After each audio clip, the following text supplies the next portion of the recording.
मधला हे आम्ही मित्र पक्ष आसापला सोडलेला आहे.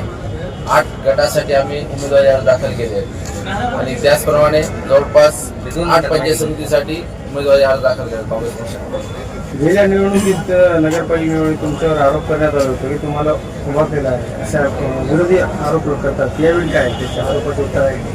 नाही, जे कोणी आरोप करतायत त्यांना माझं एक म्हणजे सांगू इच्छितो की याच लोकांनी माझे मन धरणी करण्यासाठी शेवटच्या तारखेपर्यंत माझ्या घरी माणूस पाठवत होते आणि माझ्यावर आरोप करत होते की तुम्हाला कोणी उभं केलं, त्यांनी उभं केलं, त्यांनी उभं केलं. त्यांचेच खेळ चपाटे माझ्या घरी माझी मन धरणी करण्यासाठी येत होते. मला पैशाचा आमिष दाखवत होते, मला कामं देऊ म्हणत होते उपादेश करून. पण माझा विषय आहे आदेशपदासाठी होता आणि माझा अर्ज माझी जी उमेदवारी आहे अगोदर घोषित झाली होती.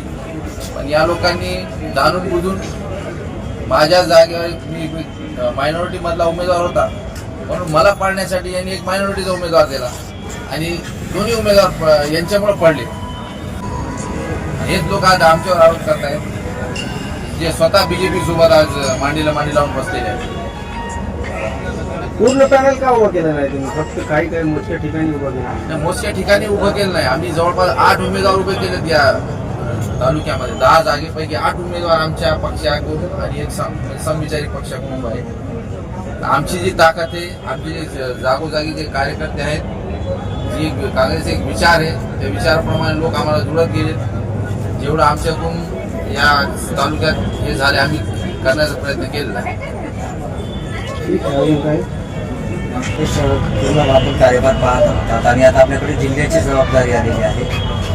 खास करून आता आपण जिंतूरचे रहिवासी आहात, भूमिपुत्र आहात. जिंतूरची परिस्थिती जशी आता तालुक्यात सांगितलेली आहे. किती उमेदवार आहेत आणि कोणते? जिंतूर हा काँग्रेस पक्षाचा आणि काँग्रेसच्या विचाराला मानणारा एक तालुका आहे आणि या जिंतूर मतदारसंघामध्ये अनेक विधानसभेच्या मतदारसंघाचं प्रतिनिधित्व काँग्रेसच्या आमदारांनी केले आहे. आता मागे झालेल्या नगरपालिकेच्या निवडणुकीमध्ये सुद्धा काँग्रेसचं काय अस्तित्व आहे अशा म्हणणाऱ्यांना इस्माईल पैलवान यांनी काँग्रेसचं काय अस्तित्व हे दाखवून दिलं. जे म्हणतात आम्ही काँग्रेसला संपू, ते संपले पण काँग्रेस संपली नाही. ही येणारी जी निवडणूक आहे ही भांडवलशाहीविरुद्ध लोकशाहीचं जतन करणाऱ्या सर्वच आमच्या मतदार भावांची निवडणूक आहे आणि ती लोकशाही वाचली पाहिजे यासाठी आम्ही पूर्णच काँग्रेसचे पदाधिकारी पूर्ण ताकदीनं लढत आहोत. आपल्या जिंतूर तालुक्यामध्ये 10 जिल्हा परिषदेचे गट आहेत. त्यामध्ये समविचारी पक्षांना सोबत घेत आम्ही 8 ठिकाणी उमेदवारी अर्ज दाखल केलेले आहेत. आमचे सर्वच उमेदवार हे कॅपेबल आहेत, समाजशील आहेत. समाजामध्ये त्यांच्या विकासामध्ये त्यांचे योगदान आहे आणि समाज येणाऱ्या काळामध्ये काँग्रेसच्या उमेदवारांना नक्की स्वीकारल्याशिवाय राहणार. कोणते समविचारी पक्ष सोबत? आमच्यासोबत महादेव जानकर साहेबांचा जो रासप आहे त्यांना आम्ही बोरीमध्ये जिल्हा परिषदेसाठी प्रतिनिधित्व दिलेलं आहे आणि त्यांना सोबत घेऊन आम्ही निवडणूक लढत आहोत. बरं, वंचित सोबत युती होणार अशी चर्चा होती. काय पुढच्या हालचाली काय? वंचित बहुजन आघाडीसोबत त्यांनीही पुढाकार घेतला, आम्हीही पुढाकार घेतला. आमच्या 1-2 बैठकाही झाल्या. आम्ही दोघांनीही प्रामाणिक प्रयत्न केले. पण थोड्या काही जागेच्या बाबतीमधल्या भूमिका आमच्याही आणि त्यांच्याही थोड्या ॲडजस्टमेंट किंवा त्या जागेसाठी तोडगा न निघाल्यामुळे थोडं आमची युती फिसकटली. पण त्यांची जी विचारधारा आहे ती त्यांची विचारधारा ही देशाची लोकशाही वाचवण्याची आहे. आमची ही विचारधारा देशाची लोकशाही वाचवण्याची आहे. रासपा ही लोकशाहीची विचारधारा वाचवण्यासाठीच काम करत आहे. तर अशा शिव, फुले, शाहू आंबेडकर, राष्ट्रमाता अहिल्याबाई होळकर, लोकशाही अण्णाभाऊ साठे यांची जी विचारधारा आहे ही विचारधारा घेऊन आम्ही येणाऱ्या काळामध्ये लढवणार आहोत.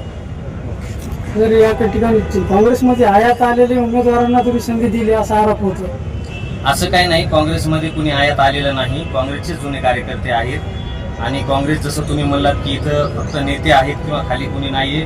प्रत्येक गावामध्ये काँग्रेसचा एक विचार जपणारे लोक आहेत. काँग्रेस हा पक्ष नसून हा विचार आहे आणि हा विचार तुमच्या मनात आहे, हा विचार माझ्या मनात आहे, हा विचार सगळ्यांच्या मनामध्ये आहे आणि हा विचार आहे देशाच्या स्वातंत्र्याच्या लढ्याचा विचार आहे. हा विचार देशाच्या एकतेचा विचार आहे. हा विचार देशाच्या धर्मनिरपेक्षतेचा आहे. हा विचार सर्वसामान्यांना पुढे घेऊन चालणार आहे आणि हा विचार जिवंत ठेवण्यासाठी आम्ही निवडणूक लढवत आहोत. आणि इस्माईल पैलवान साहेबांनी सांगितल्याप्रमाणे सर्वसामान्यांचे जे काही मूलभूत प्रश्न आहेत त्यांना न्याय देण्यासाठी सुद्धा येणाऱ्या काळामध्ये आम्ही निश्चित प्रयत्न करू. मागील काळामध्ये सुद्धा आम्ही ते प्रयत्न केलेले आहेत. ओके, धन्यवाद.